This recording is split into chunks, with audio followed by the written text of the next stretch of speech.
Hi ஈவர்ஸ், இன்றைக்கி இந்த வீடியோவில் வந்து திண்டுக்கல் மாவட்டத்தில் இருக்கிற பழனிக்கு பக்கத்தில் கணக்கம்பட்டின்ற ஸ்டாப்பில் இருந்து உள்ளே வந்து 2 கிலோமீட்டர் தூரத்தில் சர்க்குரு பழனிசாமி சுவாமிகளோட ஜீவசமாதி இருக்குது. சாமிகளோட வாழ்நாளிலே நடந்த ஒரு அற்புதங்களையும் அதிசயங்களையும் தான் இந்த வீடியோவில் நம்ம பார்க்க போகிறோம். வீடியோ வந்து ஃபுல்லாக பாருங்கள். சர்க்குரோட ஆசீர்வாதம் எல்லாத்துக்குமே கிடைக்கணும். இந்த இடங்கள் எல்லாத்துலேயுமே நம்ம சுவாமி கணக்கம்பட்டி மூட்டை சுவாமி வந்து நடந்தே வந்து சென்ற இடங்கள். அதனால இது எல்லாமே புனிதமானது தான். திண்டுக்கல் மாவட்டத்தில் இருக்கிற பழனி பஸ் ஸ்டாண்டுக்கு அடுத்து இங்கே ஒரு பெரிய பஸ் ஸ்டாண்டே இருக்குது. அவ்வளோ மக்கள் வந்து ட்ராவல்ஸ்லேயும் பஸ்லேயும் வேன்லேயும் வந்துக்கிட்டே இருக்காங்க. ஒவ்வொரு நாளும் ஆயிரக்கணக்கான பக்தர்கள் வந்து இங்கே அன்னதானம் சாப்பிட்டுட்டு சுவாமியை தரிசனம் செஞ்சுட்டு போகிறாங்க. இந்த வீடியோவில் வந்து ஒரு 3 சுவாரஸ்யமான விஷயங்களை பற்றி தான் பார்க்க போகிறோம்.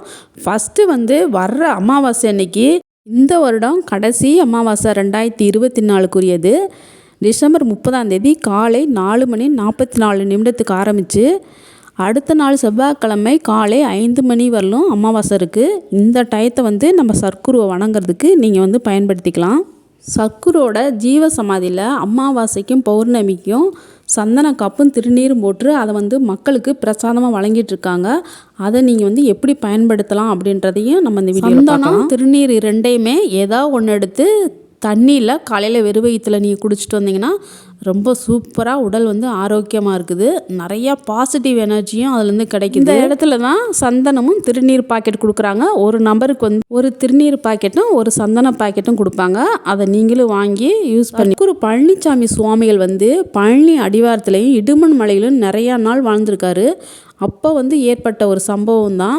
அவர் கூட இருக்க பக்தர்களுக்கு நடந்த ஒரு நிகழ்வு தான். நைட்டு வந்து 11 மணிக்கு மேலே வந்து இடுமன் மலை அடிவாரத்துலேருந்து கணக்கம்பட்டி ரோட்டுக்கு நடந்து வந்துட்டுருக்காரு.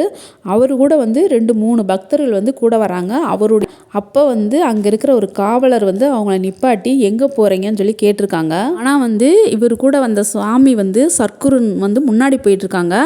இவங்க 2 பேரும் பின்னாடி வந்ததுனால காவலர் இவங்கள மட்டும் கேட்டிருக்காங்க. ஆனாலும் இவங்க சொன்ன பதிலை வந்து காவலர் வந்து நம்பலை. அதுக்கு அந்த பக்தர்கள் 2 பேரும் சுவாமிகிட்டே கேட்டு பாருங்க, அவர் கூட தான் நாங்கள் வந்தோம்னு சொல்லியிருக்காங்க. திருப்பி அந்த காவலர் போய் சாமிகிட்ட கேட்டிருக்காரு, இந்த 2 பேரும் உங்கள் கூட தான் வந்தாங்களா சாமின்னு சொல்லிட்டு. அதுக்கு நம்ம சர்க்குரு சொன்னாங்களாம், அவங்க யாருன்னே எனக்கு தெரியாது அப்படின்ற ஒரு பதிலை சொல்லியிருக்கிறாரு. இதை கொஞ்சம் கூட எதிர்பார்க்காத காவலர்களும் அந்த பக்தர்களும் ரொம்ப ஒரு ஆச்சரியமாயிட்டு ரொம்ப அவங்க பயந்துட்டாங்க. அப்போ வந்து காவலர் வந்து அவங்கள 2 பேர்த்தையும் இனிமேல் இந்த அன்டைமில் வந்து நீங்கள் வராதிங்கன்னு சொல்லிட்டு சொல்லி அனுப்பிட்டாங்க. ஆனால் அது 2 பக்தர்களும் மறுபடியும் வேகமாக நடந்து வந்து சர்க்குரு கூட இணைந்து நடக்கிறாங்க.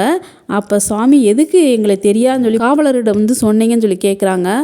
அது சர்க்குரு வந்து கொஞ்சம் அப்படியே மெல்லமாக சிரிச்சுக்கிட்டு சொல்கிறாரு, அந்த காவலர் உங்களை என்ன செய்வார்னு பார்க்கலான்னு தான் சொன்னேன் அப்படின்னு சொல்லியிருக்காரு. அப்போ தான் தெரியுது அவங்களுக்கு சர்க்குரு வந்து நம்மளை சோதிக்கிறதுக்கு பண்ணியிருக்கிறாரு அப்படின்னு சொல்லி அவங்க புரிஞ்சுக்கிறாங்க. அன்னையிலேருந்து அவங்க வந்து நைட்டில் வந்து தனியாக எங்கேயும் போகக்கூடாதுன்றதை வந்து ஒரு பாடத்தை கற்றுக்கிட்டாங்க. நான் சர்க்குரு நினச்சிருந்தா அவர் எங்க கூட தான் வந்திருந்தாங்க அப்படின்னு சொல்லியிருக்கலாம். ஆனால் வந்து அவர் அதை சொல்லலை. அவங்கவுங்க செய்கிற தப்பையும் கருமாவையும் அவனும் அப்படின்னு சொல்லி அவர் நினச்சிருக்கிறாரு. இருந்தாலும் அவங்கள வந்து காப்பாற்றியும் கூப்பிட்டு வந்திருக்கிறாரு. அப்புறம் வந்து இன்னொரு நிகழ்வு என்னான்னு பார்த்தீங்கன்னா, ஐயா வந்து இப்போ இருக்கிற ஜீவ சமாதி இருக்கிற தோட்டத்தில் இருக்கிறாரு சர்க்குரு.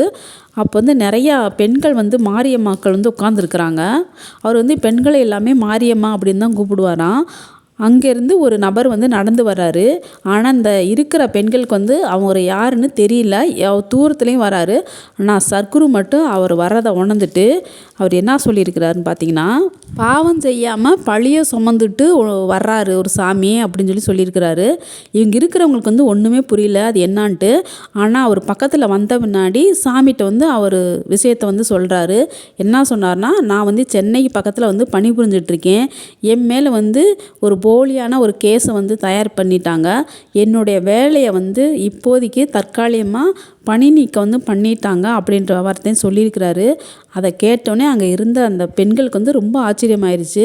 இவர் வர்றதுக்கு முன்னாடியே எதுக்காண்டி இங்கே வர்றாரு அப்படின்றத உணர்ந்து தன்னை நாடி வரும் பக்தர்களுக்கு அதுக்கு ஒரு விளக்கத்தையும் கொடுத்து அவங்கள காப்பாற்றுற வழியும் சொல்கிறாருன்னு சொல்லிட்டு ரொம்ப ஆச்சரியமாயிட்டாங்க அவங்கெல்லாம். இந்த சாமியை வந்து 4 நாளைக்கு இங்கே இரு சாமி அப்படின்னு சொல்லியிருக்காரு. அவரும் 4 நாள் அங்கேயே தங்கியிருக்காரு. அதுக்கப்புறம் வந்து அவரை ஆட்டோமேட்டிக்காக அவர் வேலையும் அவர் கிடச்சி அவர் மேலே இருந்த அந்த பொய் புகார் வந்து நீங்கியிருக்கு.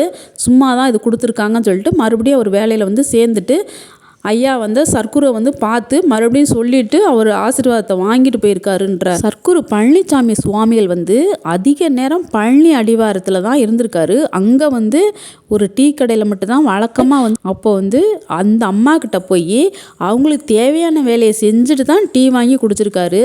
அதுக்கு தான் அவர் வந்து ஒரு வாசகம் சொல்லுவார், கணக்கம்பட்டிக்கு வந்தால் உழைக்கணும் சாமி, உப்பு மிளகா காரமெல்லாம் கிடைக்கணும்னா உழைச்சி தான் சாப்பிடணும் அப்படின்ற ஒரு கருத்தை வந்து அவர் பொன்மொழியில் கொடுத்துருப்பாரு. நமக்கு வந்து சுவாமியை தரிசனம் பண்ணால் மொத வர்றப்பே நிறைய அனுபவம் கிடச்சிச்சு. எனக்கு வந்து ஃபஸ்ட்டு வர்றப்பே ஐயாவோட பெருமைகளும் அவரோட இருப்பிடமும் தெரியாமல் தான் இருந்தது. நான் வர்றப்பே வந்து ஒரு பட்டாம்பூச்சியாக வந்து நான் எதேச்சியாக தான் ஒரு வீடியோ எடுத்து நம்மளோட ஃபஸ்ட்டு வீடியோவில் போட்டிருப்பேன். அதுக்கப்புறம் தெரிஞ்சது அவருக்கு வழிகாட்டுறதுக்காண்டி பட்டாம்பூச்சியாக கூட வந்து பக்தர்களுக்கு வந்து ஆசி வழங்குவார்ன்ற செய்தியை தெரிஞ்சோடனே ரொம்ப ஒரு சந்தோஷமாகவும் ரொம்ப ஒரு ஆச்சரியமாகவும் இருந்தது எனக்கு. சர்க்குரு பழனிசாமி சுவாமிகள் வந்து நிறையா பேர்த்தோட லட்சக்கணக்கான ஒரு பேர் கனவுலையும் போய் அவர் வந்து தத்ரூபமாக காட்சி கொடுத்துருக்காரு. அது இல்லாமல் சாய்பாபாவும் அவர் வந்து காட்சி கொடுத்துருக்காரு. அவர் சாய்பாபாவோட மறு உருவமாகவும் நிறையா பக்தர்கள் வந்து வணங்கிட்டு இருக்காங்க. அது என்னன்னு சொல்லிட்டு பார்ப்போம். திண்டுக்கல் பக்கத்தில் ஒரு இளைஞர் வந்து வேலை இல்லாமல் ரொம்ப மன உளைச்சல் இருந்திருக்காரு. ஆனால் அவர் கல்யாணம் ஆகி குழந்தைங்களாம் இருக்குது, குடும்பத்தை எப்படி நடத்தணும்னு சொல்லிட்டு மனம் வருந்திட்டு படுத்திருக்காரு. ஆனால் வந்து கணக்கம்பட்டி மூட்டை சுவாமிகளை பற்றி அவருக்கு தெரியவே தெரியாதான். அவர் தூங்கிட்டு இருக்கிறப்ப ஒரு பச்சை துண்டு கழுத்தில் போட்டுட்டு அவரை வந்து எழுப்பியிருக்காரு. யார் பெரியவர் வந்து நம்மளை கூப்பிட்றாருன்னு சொல்லிட்டு அவர் கனவுலே வந்து நினச்சிட்டு இருக்கிறப்ப, எதுக்கு சாமி கவலைப்படுற, நம்ம ஊருக்கு வா சாமி போகலாம் அப்படின்னு சொல்லிட்டு கையை பிடிச்சி அவர் கூப்பிட்ருக்காரு. இவர் வந்து முழிச்சிட்டு பக்கத்தில் இருந்தவங்கள்ட்ட சொல்லியிருக்காங்க, இப்படி ஒரு பச்சை கலர் துண்டு போட்டவர் வந்து என்னை கனவுல வந்து எழுப்புனாருன்னு சொல்லிட்டு. அப்போ தான் அவங்க சொல்லியிருக்காங்க, கணக்கம்பட்டி மூட்டை சுவாமிகள் வந்து மனம் வருந்தி யார் இருக்காங்களோ அவங்களுக்கு வந்து இப்படி காட்சி கொடுப்பாரு, அவர் தான் வந்திருக்காரு, நீங்கள் வந்து சாமி ஜீவசமாதியில் போய் கும்பிட்டுட்டு வாங்க, தரிசனம் பண்ணிட்டு வாங்கன்னு சொல்லியிருக்காங்க. அதுக்கப்புறம் வந்து அவர் அட்ரஸ் எல்லாம் கண்டுபிடிச்சி சர்க்குரு சச்சிதானந்தம் பழனிசாமி சுவாமிகளோட அருளையும் அவருடைய ஆசீர்வாதமும் உண்மையாக இருக்கிற பக்தர்களுக்கு கண்டிப்பாக கிடைக்குன்றதில் வந்து எந்த ஒரு சந்தேகமும் இல்லை. அவருடைய துணைவியார் வந்து பல வருட காலமாக வந்து நம்ம ஐயா சர்க்குரை வந்து வணங்கிட்டு வந்த ஒரு உண்மையான ஒரு பக்தி உடைய ஒரு பெண்மணி. அதனால அவங்க கணவருக்கு ஒரு நல்லது வந்து கொடுத்து நல்ல ஒரு வேலையும் கொடுத்து இப்போ வந்து நல்லா சூப்பராக இருக்கிறதா வந்து சொன்னாங்க. சர்க்குரு பழனிசாமி சுவாமிகளை பற்றி இன்னும் நிறைய சுவாரஸ்யமான விஷயங்கள் இருக்குது. இந்த வீடியோ உங்களுக்கு பிடிச்சிருந்துச்சுன்னா ஒரு லைக் பண்ணிவிட்டு நம்ம சேனலை வந்து சப்ஸ்கிரைப் பண்ணிக்கிறங்க. உங்களுக்கு தெரிஞ்சவங்களுக்கும் ஷேர் பண்ணி விடுங்க. அடுத்த ஒரு சூப்பரான வீடியோவில் உங்களை பார்க்குறேன். Bye bye.